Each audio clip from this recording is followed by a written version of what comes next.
사사기 시대 내내 반복되는 내용이 있습니다. 하나님이 하신 일과 이스라엘 백성들이 한 일입니다. 계속해서 이 사이클을 가지고 반복되는데, 그러면 하나님이 하신 일은 무엇이고 이스라엘 백성들이 한 일은 무엇일까요? 또 오늘 우리가 하고 있는 일은 무엇일까요? 이스라엘 백성들은 하나님 앞에 범죄하는 것이 하나님 앞에서 이스라엘 백성들이 한 일이었고, 그러면 그때마다 하나님께서 징계와 심판으로 그들에게 개입하셨고, 그러면 그들은 그 고통 때문에 하나님 앞에 부르짖고 회개지만 사실은 회개 흉내를 낸 거죠. 회개하면은 하나님은 다시 하나님은 기다리셨다는 듯이 하나님은 구원을 베푸시고 모든 환난에서 건져내신 것, 이것이 사사기 역사 내내 반복되어지는 것입니다. 하나님은 누구시며 이스라엘 백성은 누굽니까? 오늘 우리는 누굽니까? 이스라엘 백성들은 하나님이 애굽에서 출애굽시키신 노예와 죄의 묶음 속에 있던 자들을 구출해내시고 자유를 주시고, 그리고 가나안 땅을 주시고, 가나안 땅의 모든 대적들을 친히 하나님이 멸하시고 가나안 땅을 주시고, 그리고 이들이 하나님이 되어주시고, 너는 나의 백성이고 나는 너의 하나님이다, 놀라운 언약을 체결해 주시고 또 생명과 복을 주신 하나님이십니다. 하나님이 주시는 말씀 앞에 살아가면 우리는 그전에는 어둠에 속해 있는 자들이었기 때문에 누구도 복을 기대할 수 없고 생명을 기대할 수 없었지만, 생명과 복을 누릴 수 있는 존재들로 살아갈 수 있게 된 길을 하나님이 주셨죠. 오늘 우리 구원받은 우리들에게도 마찬가지입니다. 하나님이 우리의 하나님이 되어주셨고, 우리에게 생명과 복의 말씀을 우리에게 주셨고, 또 하나님은 오늘 그 놀라운 은혜를 주셨고, 그러면 우리는 이스라엘 백성들은 어떻게 살아야 됐을까요? 하나님 앞에 자신들이 어떤 은혜를 입었는지, 구원받은 백성들로서 구원받은 백성의 명예가 있지요, 특권이 있지요, 자신들이 누군지, 그래서 어떻게 살아야 하는지, 이 땅 속에 살아가지만 이 세상에 속한 자들이 아니라 하나님의 거룩한 백성으로, 하나님의 거룩한 자녀로 하나님이 주신 정체성을 기억하고 그 정체성에 합당한 삶을 살아가야 했습니다. 마땅한 일이죠. 정체성에 합당한 삶은 말씀을 쫓는 삶이죠. 자연스럽게 거룩한 삶이 되겠죠. 그리고 그것은 말씀에 대한 순종의 삶입니다. 그 결과는 복입니다. 승리입니다. 우리가 그토록 추구하는 성공과 형통입니다. 하나님이 누구신지를 세상에 드러내고 세상과는 다른 방법으로 살아가면서 하나님의 은혜로 살아가는 삶, 이것을 드러내는 것이 이스라엘 백성들이 해야 하는 일들이었어요. 그러나 이스라엘은 이 관계에 실패했습니다. 하나님이 복으로 은혜로 주신 이 관계를 스스로 깨뜨렸어요. 오늘 우리는 11절 말씀부터 봤지만 10절 말씀에 이렇게 되어 있습니다. 너희가 내 목소리를 듣지 아니하였느니라. 너희가 내 목소리를 듣지 아니하였느니라. 하나님이 말씀하시고 요구하신 것은 한 가지예요. 너희는 내 백성이고 내 자녀다. 내 말에 순종해 살아라. 그것이 너희에게 생명이고 복된 길이다. 이 모든 것들은 내가 더해줄 것이고, 너희는 오직 그의 나라와 의를 구하는 삶을 살아라. 그런데 이들은 이 말씀대로, 10절 말씀대로 하나님의 목소리를 듣지 않았어요. 그리고 하나님을 섬기는 대신에 자기 소견에 좋은 대로 사는 삶을 택했습니다. 사사기의 키워드가 그거잖아요. 자기의 소견대로, 자기가 옳다고 생각하는 대로, 자기 기준대로 살아가는 삶이 바로 사사기 시대의 키워드였거든요. 이스라엘은 하나님 섬기는 대신에 자신들의 소견대로 살았고, 그 삶에 그래서 나타난 그 현상은 우상 숭배였습니다. 인간에게는 누군가를 의지해야 될 존재가 필요해요. 그런데 우상이라는 것은요, 하나님을 대신해서 나를 만족해 하고 나의 모든 것들을 충족시켜줘야 될 대상, 인간 스스로가 만들어낸 신, 사람이 만들어낸 신입니다. 그것이 우상이에요. 그래서 이스라엘 백성들은 하나님을 섬기는 대신에 우상을, 그 가나안 땅의 바알과 아세라를 섬기는 삶을 선택했습니다. 그런데 놀라운 것은 하나님을 섬기는 것을, 예배하는 것을 완전히 포기한 것은 아니었어요. 하나님을 형식적으로 예배합니다. 근데 하나님을 예배하는 동시에 바알과 아세라를 동시에 예배했습니다. 그들이 하나님을 예배한 목적은 하나님을 하나님으로 섬긴 것이 아니라 절대적인 하나님 앞에 대한 그런 믿음이 아니라 자신들의 유익을 위해서 자신들의 목적을 이루기 위한 수단으로서 하나님이 필요했기 때문에 우상 중에 하나로 하나님을 섬긴 거예요. 그러니까 하나님과의 관계를 하나님과 하나님의 백성의 거룩한 자녀로서의 관계가 아니라 나의 유익을 위해서 나의 모든 목적을 이루기 위한 방편 수단으로서의 하나님, 그러니까 우상으로서의 하나님을 택하고 하나님을 내가 원하는 것을 얻기 위한 수단으로 전락시킨 것이었었어요. 그들이 원하는 것은 하나님의 어떠하심, 하나님의 뜻이 어떠하심이 아니라 어떻게 하면 내 현실적인 문제를 해결할 수 있고 만족할 수 있는가, 어떻게 하면 내가 이 땅에서 잘 살 수 있고 내가 원하는 형통함을 누릴 수 있는 것인가, 내가 어떻게 하면 그 힘을 빌어서 내가 이 땅에서 남들보다 좀 더 잘 살 수 있을 것인가. 그것이 이스라엘 백성들이 하나님을 향한 태도였고 하나님과의 관계에서 그들이 선택한 것이었어요. 사사기 내내 자신들이 누구인지 기억하고 하나님 앞에 어떤 존재인지, 하나님의 은혜 앞에서 우리가 어떻게 살아야 되는 존재인지를 지키며 사는 대신에 자신들의 소견대로, 자기가 옳다고 생각하는 대로, 자기들이 하고 싶은 대로 그렇게 살아갔습니다. 고난을 당하게 되면은 하나님은 이스라엘 백성들이 범죄할 때마다 반드시 하나님이 그냥 두시지 않고 하나님 개입하셨어요. 징계하시고 심판하셨습니다. 그것은 그들을 벌주기 위한 것이 목적이 아니라 아비가 자식을 사랑하는 것 같이 하나님을 섬기는 것 외에 그들에게는 복된 길이 없었기 때문에 하나님의 사랑의 강권적인 개입이었어요. 그래서 그들 가운데 개입하십니다. 그 징계로 고난을 허락하십니다. 그러면 이들은 그 고난이 왜 이 고난이 허락이 되어졌는지, 왜 이 고난이 나의 삶 속에 이루어졌는지, 왜 하나님은 이 하나님의 뜻은 무엇인지, 이것의 배경은 무엇인지, 자신들을 돌아보고 하나님의 뜻을, 하나님의 목적은 무엇인지를 알아보고 이해하려고 하기 전에, 깨닫기 전에 어떻게 하면 이 고난을 해결할 수 있고 어떻게 하면 빨리 이것을 탈피할 수 있을 것인가. 그래서 자신들에 대한 점검이라든가 이것을 허락하신 하나님의 뜻에 대한 숙고 없이 현실적인 고난을 해결해 주는 해결책만 찾았어요.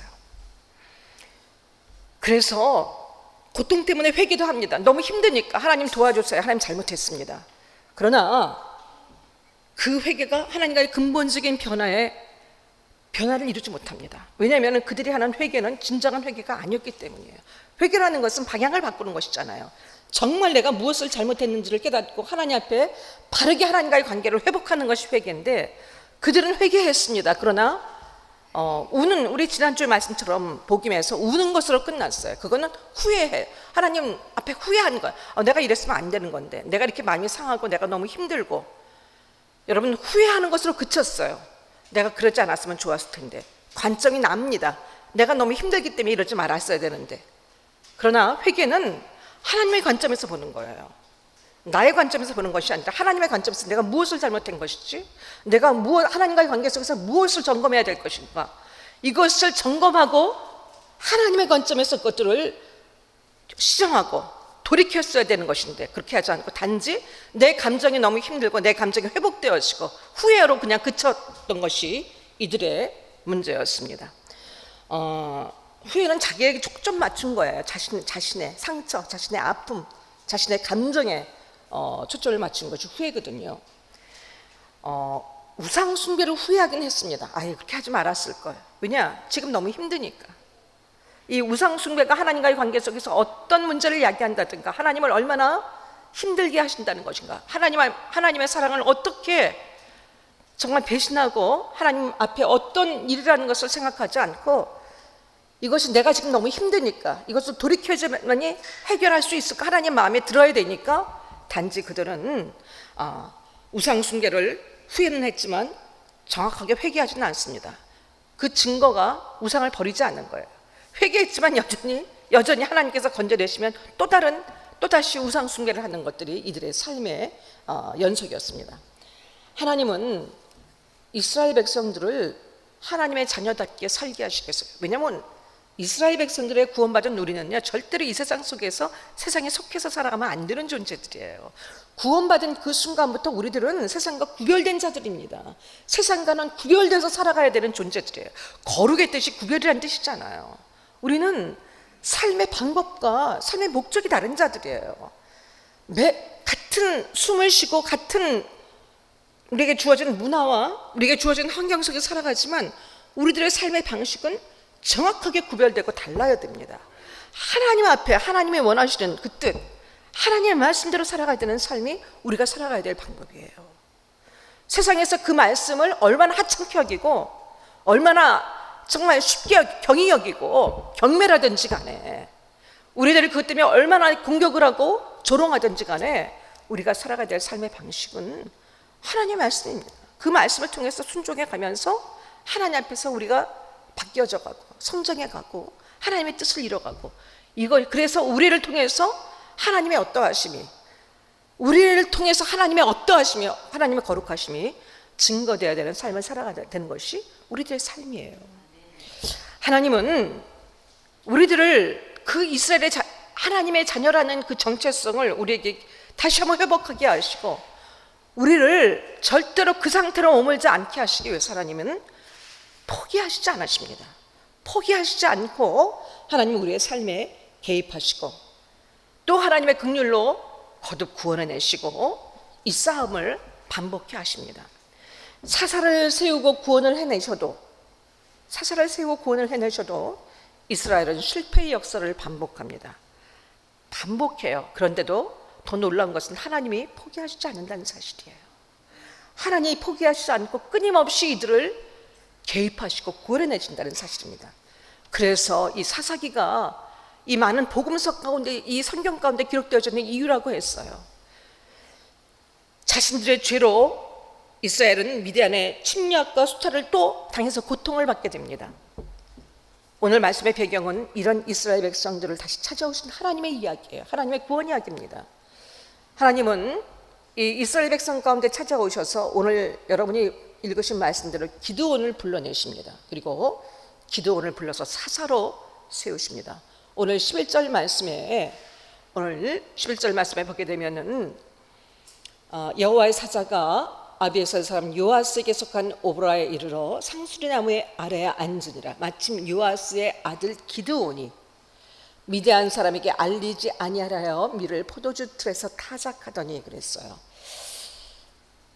이 기드온을, 근데 여호와의 사자가 기드온에게 나타나 이르되 큰 용사여 여호와께서 너와 함께 계시도다. 하나님께서 기드온을 찾아오십니다.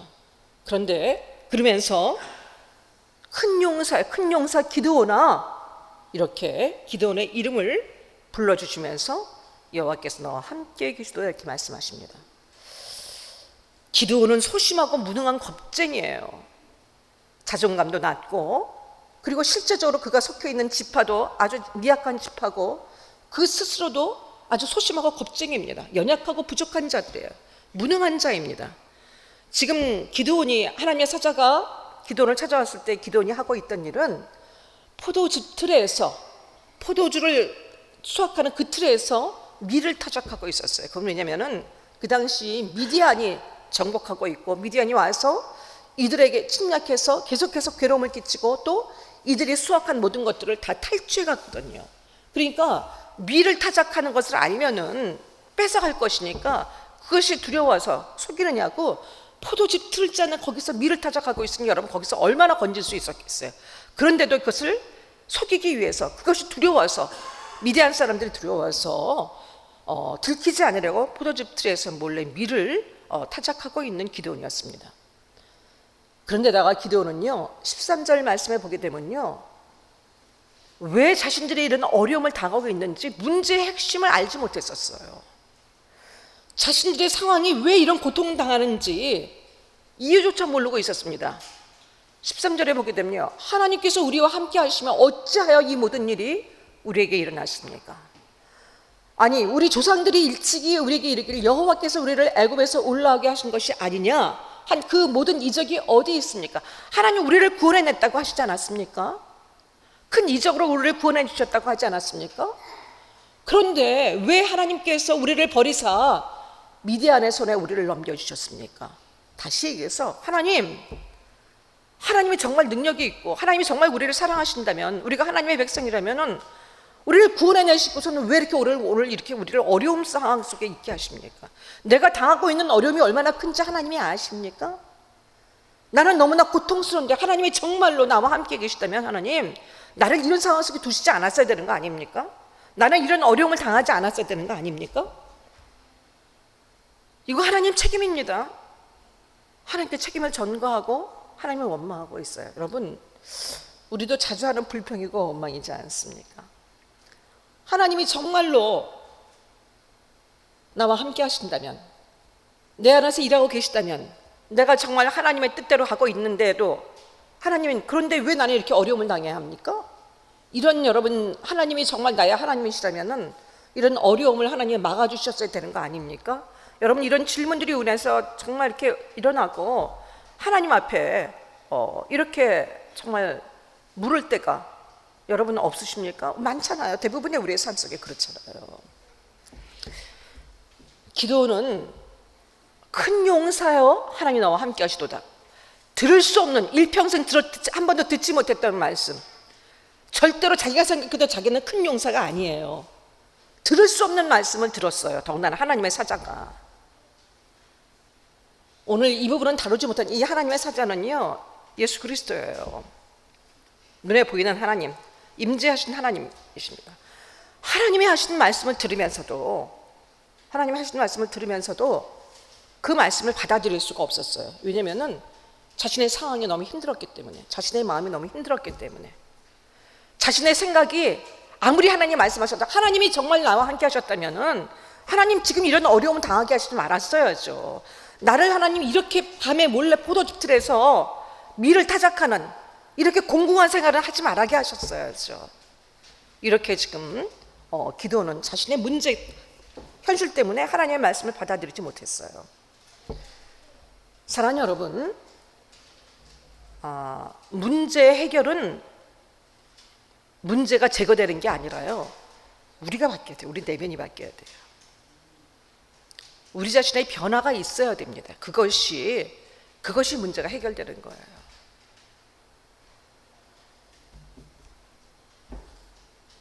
기드온은 왜 자신이 이런 어려움을 당하고 있는지조차 알지 못했고 왜곡하고 있었어요. 겁쟁이죠. 하나님 앞에 하나님을 의심하고 있죠. 말씀하셔도 말씀을 받아들이지 못하죠.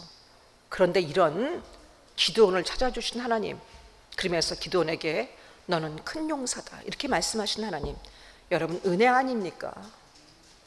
이 하나님이 오늘 큰 용사 기드온아 이렇게 불러주시는 것처럼 저와 여러분의 이름을 불러주고 계시는 것을 여러분 기억하시기 바랍니다. 우리는 당장 지금 현실 속에서 큰 용사라고 지칭받기에는 내 삶에, 내 마음이, 우리 현실이 그렇지 못하는, 그래서 이것을 참 받아들이기 참 어렵고 힘들다 할지라도 여러분, 하나님께서 기드온아 불러주셨던 것처럼 큰 용사 박성찬 장로야, 큰 용사 신정아 권사야, 큰 용사 서영길 집사야, 큰 용사 유혜련 자매야, 큰 용사 은지야, 이렇게 모두 한 사람 한 사람 이렇게 불러주신다는 것을 여러분 기억하시기 바랍니다. 큰 용사여 여호와께서 너와 함께 하시도다. 이거 히브리어 원문에는요 순서가 달라요. 여호와께서 너와 함께 하시도다 큰 용사여 이렇게 나와 있습니다. 다시 얘기해서 큰 용사인 이유는요 여호와께서 함께 하시기 때문이에요. 여호와께서 함께 하시는 것이 우리가 큰 용사인 이유. 여기서 크다는 것은 강한 용사라는 뜻이에요. 절대로 질 수 없는 자다. 너는 절대로 실패할 수 없는 자다. 너는 승리를 보장받은 자다. 이런 뜻이에요. 자, 그 기드온은요 아까도 말씀드렸지만 15절 말씀에 보게 되면은 기드온이 속해 있는 지파는요 아주 약하고 보잘것없는 지파예요. 15절 보세요. 내가 무엇으로 이스라엘을 구원하리이까? 보소서 나의 집은 므낫세 중에 극히 약하고 나는 내 아버지 집 중에서도 가장 작은 자입니다. 나는 이 일을 할 만한 어떤 자격과 조건도 갖추고 있지 않습니다. 우리 민족 자체가, 이스라엘 전체가 어려움을 당하고 있고, 나는 지금 그 므낫세, 그 이스라엘 지파 중에서도 작고 그 중에서도 가장 작은 것이 바로 우리 가정입니다. 그 중에서도 나는 작은 자입니다. 하나님, 내가 어떻게 하나님 앞에 큰 용사가 될 수 있겠습니까? 무슨 일을 내가 할 수 있겠습니까? 내가 무엇으로 이스라엘을 구원할 수 있습니까? 14절에 보게 되면요, 내가 너를 이스라엘을 미디안의 손에서 구원하라, 이렇게 하나님 말씀하셨거든요. 이스라엘을 너의 미디안에서 구원하라.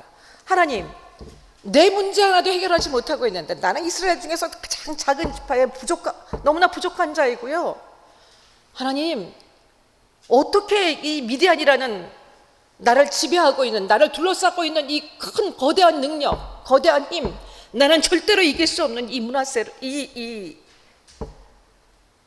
미디안을 어떻게 내가 이기고 어떤 방법으로 이스라엘을 구원해낼 수 있겠습니까? 지극히 현실적인 얘기잖아요. 나에게 하나님 큰 용사라고 얘기하는 자체가 하나님 말도 안 되는 소리입니다. 하나님 사람 잘못 보셨어요? 지금 이 얘기거든요. 오늘 우리도 마찬가지죠. 힘겨운 현실 속에 우리가 있지요. 그런데 우리에게 오셔서 하나님이 큰 용사요, 큰 용사 윤 목사야, 큰 용사 박 장로야, 큰 용사 서집사야, 이렇게 불러주시면 여러분 위로는 되지만 정말 여러분 마음속에 내가 정말 큰 용사고 내가 이 큰 일을 할 수 있어? 라는 여러분 그렇지 않으신 분들도 계시겠지만 대부분 그런 상태에 머무르실 거예요. 오늘 그런 우리들에게 하나님이 오늘 우리에게 말씀하고 계신 거예요. 다른 말씀 여러분, 이 말씀만 기억할, 큰 용사요 여호와께서 너와 함께 하시도다. 이 큰 용사라는 것은요, 너는 하나님의 큰 용사여야 한다예요. 너는 큰 용사다. 왜냐? 하나님이 함께 하시기 때문이야. 너의 정체성은 큰 용사다, 강한 용사다. 어떤 일, 어떤 순간에도 변치 않은 우리의 정체성이에요. 절대로 이런 원수의 압제에 있어서도 안 되는 존재이고, 실패할 수도 없고 패배할 수도 없고, 그리고 절대로 낙심해서도 안 되고 아무것도 할 수 없는 무능한 존재에서도 안 된다는 얘기예요. 왜냐? 내가 어떤 죄악 가운데 있든지, 내가 어떤 환경 가운데 있든지, 내가 어떤 상황에 있든지 내가 나의 자녀라는 사실은 절대로 변치 않는 것이기 때문이다. 내가 너를 택했고 너와 함께하며 내가 너와 늘 함께하고 내 아버지가 되었기 때문이다. 내가 너를 구원하여서 내가 너를 구원받은 하나님의 백성으로 삼았을 뿐 아니라 나라의 자녀로 삼았기 때문이다. 너는 나의 큰 용사여야 맞다. 너는 절대로 큰 용사가 아닐 수가 없다. 내가 너를 반드시 이미 너를 큰 용사로 만들어 주었고 또 큰 용사로 만들어 줄 것이다. 너의 정체성을 회복해라. 지금 이 말씀을 하고 계신 거예요. 14절 말씀에 다시 보게 되면은 여호와께서 그를 향하여 이르시되 너는 가서 이 너의 힘으로 이스라엘을 미디안의 손에서 구원하라. 내가 너를 보낸 것이 아니냐 하시니라. 이 너의 힘으로 이스라엘을 구원하라 그랬어요. 너의 힘이 뭐예요? 기드온의 힘이 아니에요. 기드온과 함께 하시는 하나님의 힘, 하나님의 능력으로 하나님께서 이것으로 하나님이 함께 하셔서 공급하시는 힘으로 이것을 감당하라는 거예요. 하나님이 함께 하시니 어떤 불가능한 일도 능히 할 수 있다고 말씀하시는 거예요. 16절 말씀에 보게 되면 우리 같이 한번 16절 말씀 같이 읽습니다. 여호와께서 내가 반드시 너와 함께 하리니 내가 미디안 사람 시계를 한 사람을 치듯 하리라 하시냐. 아멘. 지금 여러분 이 미디안은요 이스라엘을 지금 정복하고 있는 강자예요. 만약에 이스라엘이 그들을 대적할 수 있었다면은 이렇게 힘든데 그냥 있지 않았을 거예요. 그런데 그들은 현실적으로 미디안을 이길 수 있는 힘이 없어요. 하나님께서 지금 말씀하신 16절 말씀대로 미디안 사람 치기를 한 사람 치듯 하리라. 그러니까 모든 미디안 사람을 진멸시키겠고 이기게 하시겠다는 말씀이시잖아요. 이 말씀이 현실적으로는 불가능한 얘기예요. 지금 현실은 미디안 사람들에게 압제당하고 있고 강자가 그들이고요, 자신들은 그들의 처분에 따라서 전전긍긍하며 살아가는 약자일 뿐이에요. 그들의 현실은 두려움이에요.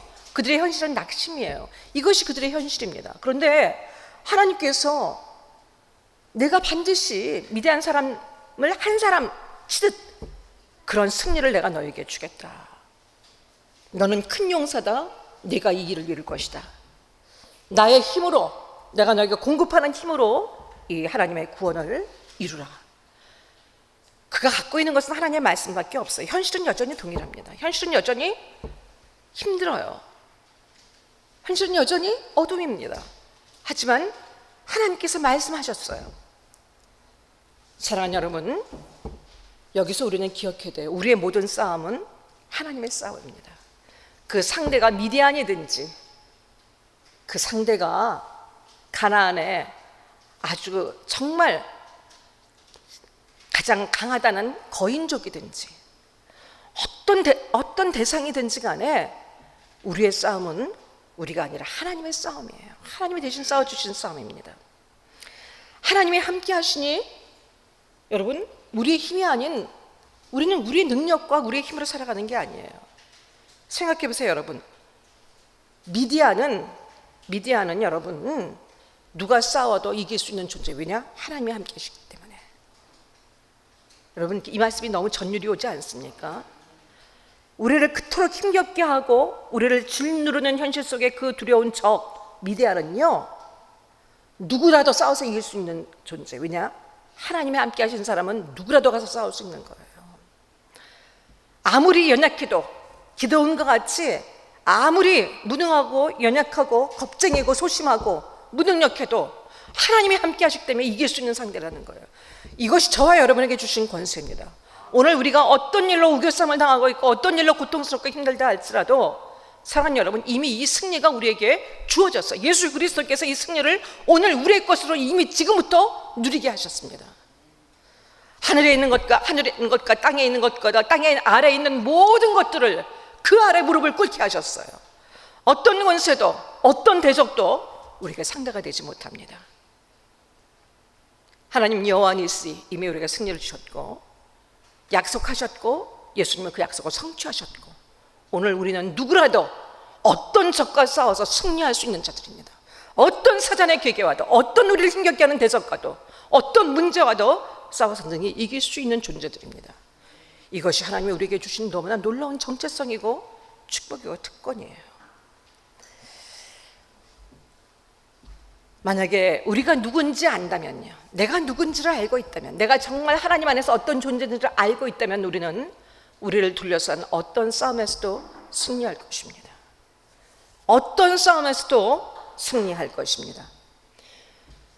기드온의 삶은요, 겁쟁이로 시작했지만 그 끝은 큰 용사였어요. 하나님 말씀하신 대로 큰 용사요, 말도 안 되는 소리였지만 그 말도 안 되는 소리가 진짜 현실이 됐습니다. 기드온은 정말로 큰 용사가 되었습니다. 기드온은요, 이것이 믿어지지 않았어요.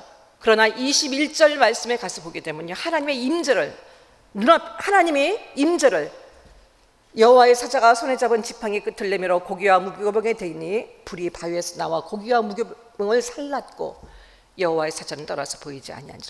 하나님의 임재를 눈에는 목도했어요. 하나님이 함께 하시는 증거를 목도했습니다. 그리고 나서 27절 말씀을 보게 되면은 기드온이 자기의 소견대로 살아가던 기드온이 하나님의 여호와의 사자가 나타나서 큰 용사라고 말씀하신데도 불구하고 나는 그렇지 않습니다, 하나님, 이렇게 얘기했던 기드온이 바뀝니다. 27절 보게 되면요, 하나님의 음성을 듣고 순종합니다. 하나님이 하신 말씀 앞에 순종, 현실은 그대로예요. 바뀌지 않았습니다. 단지 하나님의 말씀이, 하나님의 임재가 확인됐고 하나님의 음성을 들었을 뿐이에요. 그런데 기드온이 자기의 소견에 옳은 대로 살아가던 기드온이 그런데 하나님의 말씀을 따라 살아가는 삶으로 바뀌어지게 됩니다. 그 순간부터 기드온은 큰 용사로 바뀌어져 갑니다. 27절 보세요. 여호와께서 그에게 말씀하신 대로 행하되, 뭐냐면은 먼저 그 집안에 있던 그 바알, 바알의 신전을 다 무너뜨리고 예배를 회복하라고 하나님 말씀하셨을 때, 그때 여러분 이후에 나오는 말씀들을 보시면요, 사람들이 기드온이 이 일을 했을 때 이게 사람들의 어떤 시선과 미디안이 여전히 두려운 게 있어서 밤에 이 일을 행합니다. 하지만 순종해서 했어요. 그랬을 때 사람들이, 주변 이스라엘 사람들이 뭐라 그러냐면요, 큰일 날라고, 아니 어떻게 바알을 신전을 이렇게 하면은 무슨 화를 당하려고. 여러분, 그것이 그 당시 이스라엘 백성들의 영적 상태였었어요. 그리고 오히려 자신들이 하지 못하는 일을 기드온이 하는 것에 대해서 정말 자신들을 돌아보고, 맞아, 이렇게 했었어야지, 진작 이렇게 했었어야지라고 얘기하는 대신에 기드온을 책망합니다.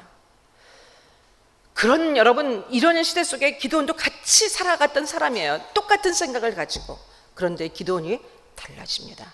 하나님의 말씀을 붙들고 가는, 자기 소견에 오른 대로가 아니라 하나님 말씀하시는 대로 가는 삶으로 바뀌게 되는 그 순간부터 정말 기드온은 하나님 앞에 큰 용사로 바뀌어지게 되고, 그는 하나님의 큰 용사로 끝이 나게 됩니다.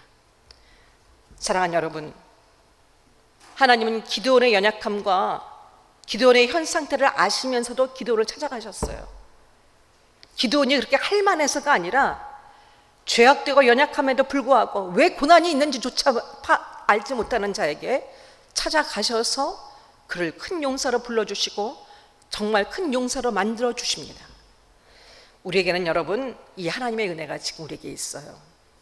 우리의 죄, 우리의 무너짐, 우리의 연약함, 무능하고 부족함을 아시면서도 하나님은 오늘 우리의 이름을 불러주십니다. 저와 여러분의 이름을 불러주세요. 큰 용사여, 큰 용사여, 우리의 이름을 불러주십니다. 그리고 우리의 연약함에도 불구하고 우리를 반드시 승리하는 인생으로, 큰 용사로 끝내는 인생으로 바꿔주시고 우리를 반드시 승리의 자리로 서게 하실 것입니다. 기드온같이 무능하고 연약해도 사용하신 하나님이 여러분, 오늘 우리와 함께하고 계십니다. 우리를 큰 용사로 불러주고 계십니다.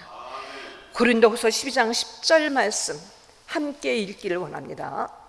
그러므로 내가 그리스도를 위하여 약한 것들과 능욕과 궁핍과 박해와 곤고를 기뻐하노니 이는 내가 약한 그때 강함이라. 아멘.